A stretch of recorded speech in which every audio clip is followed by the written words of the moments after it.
Hey everyone, Tamara Ray here. How are you doing?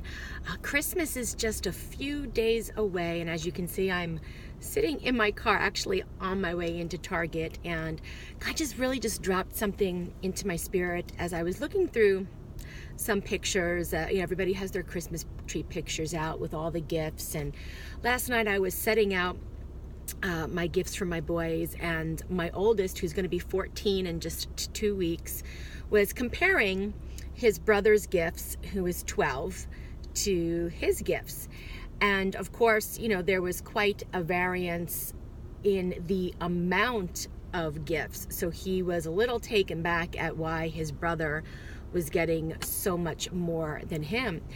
And I just kind of took that moment to explain to him that the value of what he got was so much different than what his brother had received. And isn't that the way it is with us sometimes in the spirit? We tend to sit and compare what other people are getting in comparison to what we are believing for. And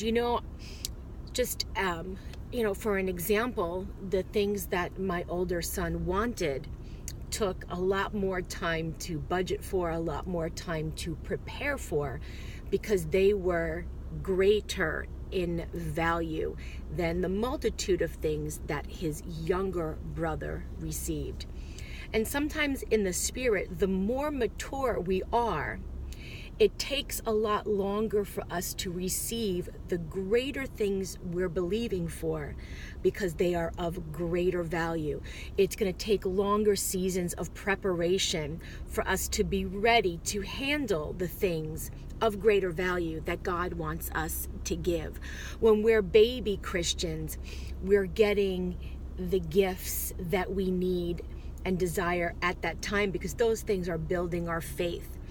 And not that they're not of value, but they are relevant to where we are as younger Christians.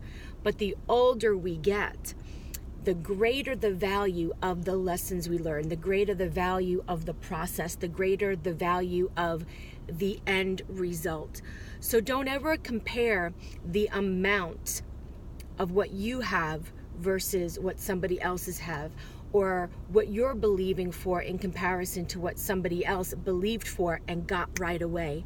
Remember, it's the value of the things that we receive that are the true gift, both in the natural and in the spiritual. Hold out for the things of greater value. You'll be better for it in the end. And in the meantime, enjoy the process, enjoy what you're learning, enjoy the attributes and the character of God that you're learning more of Him during that season of preparation and waiting. And honestly, in the end, it's what you learned and how you grew during that time. That's the true gift. That's the true win. Merry Christmas.